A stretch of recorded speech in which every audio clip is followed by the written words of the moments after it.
আল্লাহুম্মা সাল্লি আলা সাইয়্যিদিনা ওয়া মাওলানা মুহাম্মদ সাল্লাল্লাহু আলাইহি ওয়াসাল্লাম। জোরে একটু বলুন না, সাল্লাল্লাহু আলাইহি ওয়াসাল্লাম। আবার আপনার নবী এই মাসে জন্মগ্রহণ করেছেন, এই মাসে পৃথিবীর বুকে তিনি শেষ নবী হিসাবে এসেছিলেন। এই নবীর আগমনকে উপলক্ষ করে কিছু মানুষ, কিছু নামধারী আলেম বাড়াবাড়ির মধ্যে লিপ্ত আছে।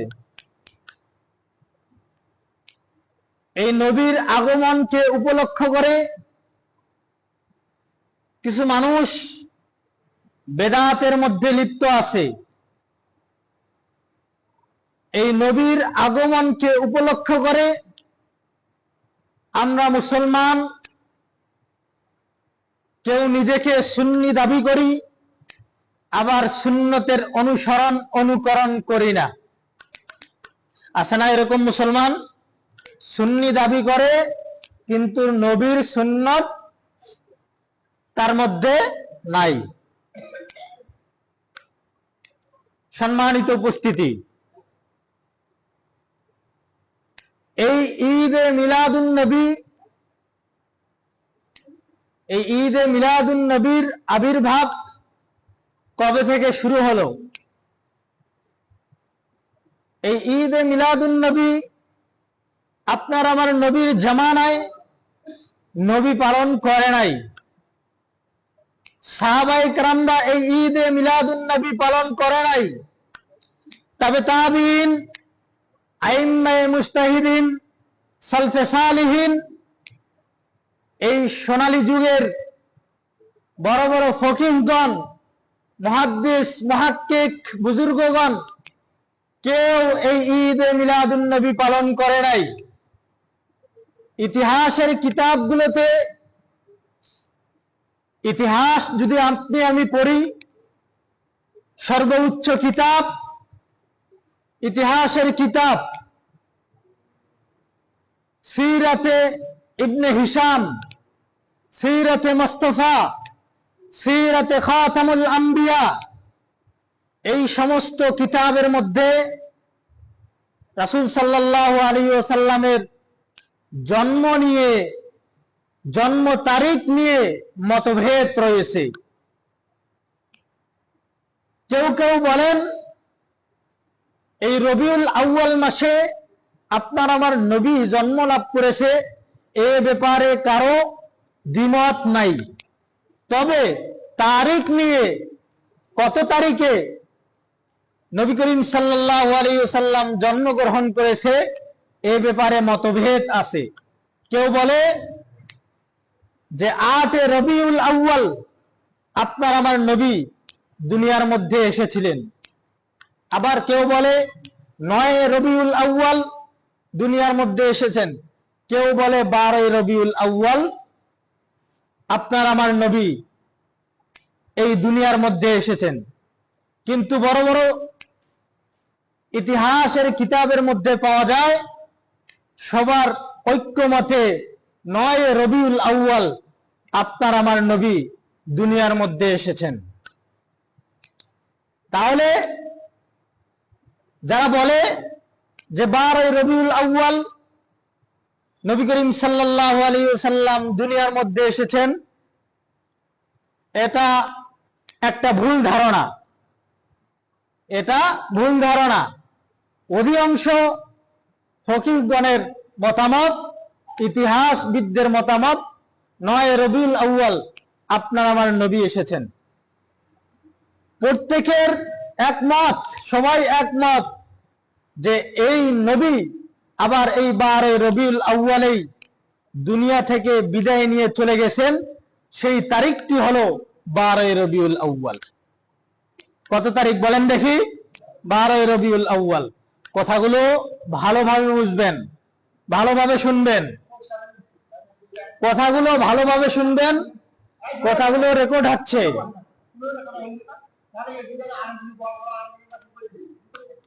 আমি কথা বলতেছি, কথাগুলো ভালোভাবে শুনেন, শোনার পরে কথা বলবেন, পরে সমালোচনা করবেন। একবারে শেষে কথাগুলো রেকর্ড হচ্ছে, আমার কথাগুলো রেকর্ড হচ্ছে, ইউটিউবে যাবে, কথাগুলো ইউটিউবে যাবে, রেকর্ড হচ্ছে, ভালোভাবে শুনবেন, মতভেদ সৃষ্টি করবেন না। আমি বলেছি যে ইতিহাস বিদ্বান বলেন, কেউ বলেন 12 রবিউল আউয়াল, কেউ বলেন 8 রবিউল আউয়াল, কেউ বলেন 9 রবিউল আউয়াল, কিন্তু অধিকাংশ মতামত হচ্ছে 9 রবিউল আউয়াল। ভালোভাবে শুনবেন কি বলতেছি, ভালোভাবে শুনবেন। শোনার পরে আমি বলি নাই যে এখানে 12 রবিউল আউয়ালে যে এটাই ক্লিয়ার। আমি বলেছি অধিকাংশ মতামত।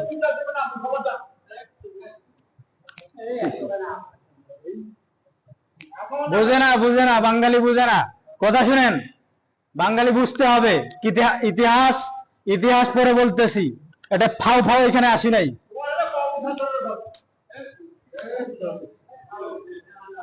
সম্মানিত উপস্থিতি, তাহলে এই ঈদে মিলাদুন নবীর সূচনা কথা থেকে শুরু হলো। যেহেতু আমরা নবী করিম সাল্লাল্লাহু আলাইহি ওয়াসাল্লাম তেনার জন্মদিন পালন করে নাই, যেহেতু সাহাবায়ে কেরাম তাবে তাবিঈনরা কেউ পালন করে নাই, কোথায় থেকে আসলো? 604 হিজরি। কথাগুলো ভালোভাবে শুনেন, 604 হিজরি ইরাকের একটি শহর মুসেল শহর, কিতাবের মধ্যে লেখেন মুসেল শহরের একজন বাদশা, তার নাম ছিল আবু সাইদ মুজাফফর কাউকারি। আবু সাইদ মুজাফফর কাউকারি, তার মৃত্যু হচ্ছে 630 হিজরি। তার মৃত্যু হচ্ছে 630 হিজরি। তেনার এই বাদশাহিত্যর আমলে একজন হুজুর ছিল, এই হুজুরের নাম হচ্ছে আব্দুল খাত্তাব ওমর ইবনে দিহিয়া। ইনি মৃত্যুবরণ করেছেন 633 হিজরিতে। এই বাদশাহ মুসেল শহরের আবু সাইদ মুজাফফর কাউকারি, এনার নেতৃত্বে এই হুজুর 604 হিজরিতে তিনি ঈদে মিলাদুন নবী নামে একটা জশ্নে জুলুস, একটা অনুষ্ঠান উদযাপন করেন। এই উদযাপনের মাধ্যমে রাসূল সাল্লাল্লাহু আলাইহি ওয়াসাল্লামের জন্ম এই দিনে তারা এই মুসেল শহরের মধ্যে পালন করা শুরু করে দিয়েছেন। সেই তৎকালীন জামানা থেকে আজ পর্যন্ত বাংলাদেশের কিছু ওলামায়ে কেরাম যারা খাস করে মাজার ভক্ত, কথাগুলো ভালো করে শুনেন, খাস করে যারা মাজার ভক্ত, যারা মাজারকে অনুকরণ করে চলে, তারাই দেখবেন এই দিন আসলে তারা নবীর খুশি হয়ে আনন্দ উল্লাস এবং বিভিন্ন র্যালি এবং মিছিল বাইর করে। এই নবীর আবির্ভাবে পৃথিবীর কোনো মুসলমান নাই যে খুশি নয়, কিন্তু নবীর আবির্ভাবে আমরা সকলেই খুশি, কিন্তু খুশিটা হতে হবে ইসলাম এবং শরীয়ত মোতাবেক। কথা বলেন ঠিক কিনা? ইসলাম এবং শরীয়ত মোতাবেক, ইসলাম বাদ দিয়ে আপনি আমি যদি খুশি হই, তাহলে এই ইসলাম যদি সমর্থন না করে খুশি হই, তাহলে কি সেই খুশির কোনো দাম আছে? খুশির কোনো দাম আছে? বলেন দেখি। খুশির কোনো দাম নাই। ইসলামে ঈদ হচ্ছে দুইটি ঈদ, ঈদ উল আজহা এবং ঈদ উল ফিতর। ইসলামে ঈদ কয়টি বলেন দেখি? দুইটি ঈদ না? কিন্তু কিছু মানুষ আছে যে সমস্ত ঈদের বড় ঈদ নাকি ঈদে মিলাদুন নবী। এটা কেমন ঈদ বলেন দেখি? কেমন ঈদ? ইসলাম বলতেছে ঈদ দুইটি, আমরা বলতেছি ঈদ তিনটি। এটা ইসলাম কি সমর্থন করে? আপনি আমি সমর্থন করব? ইসলামের বাইরে কোনো কাজ করা যাবে? আল্লাহ রাব্বুল আলামিন কি বলেন শুনেন। আল্লাহ রাব্বুল আলামিন নবী করিম সাল্লাল্লাহু আলাইহি ওয়াসাল্লামের মাধ্যমে আল্লাহ রাব্বুল আলামিন গোটা উম্মতে মুসলমানকে জানিয়ে দেন, ওয়ামা আতাকুমুর রাসূলু ফাখুযুহু ওয়ামা নাহাকুম আনহু ফান্তাহু ওয়াত্তাকুল্লাহ। আল্লাহ রাব্বুল আলামিন জানিয়ে দেন যে রাসূল সাল্লাল্লাহু আলাইহি ওয়াসাল্লাম তোমাদের জন্য যা কিছু নিয়ে এসেছে তা তোমরা আঁকড়ে ধরো, তা তোমরা পালন করো, আঁকড়ে ধরো। ওয়ামা আতাকুমুর রাসূল ফাখুযুহু, তা তোমরা গ্রহণ করো, পালন করো।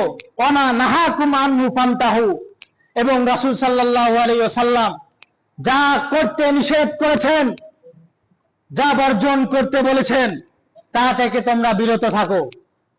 যেখানে রাসূল সাল্লাল্লাহু আলাইহি ওয়াসাল্লাম যেই কাজ করেননি, যেই কাজ করতে বলেন নাই, সেটা যদি আপনি আমি পালন করি, তাহলে কি আপনি আমি ইসলামের কাজ করলাম নাকি ইসলাম বাদ দিয়ে অন্য কোনো কাজ করলাম? বলেন দেখি।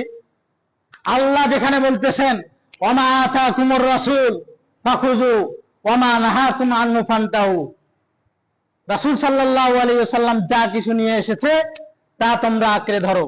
রাসূল সাল্লাল্লাহু আলাইহি ওয়াসাল্লাম যা কিছু বর্জন করতে বলেছেন তা তোমরা বর্জন করো, তা তোমরা পালন করবে না। ওয়াত্তাকুল্লাহ, এই ব্যাপারে আমি আল্লাহ রাব্বুল আলামিনকে ভয় করো। এটা আমার কথা। কোরআন খোলেন, সূরা হাশরের 7 নম্বর আয়াত দেখেন।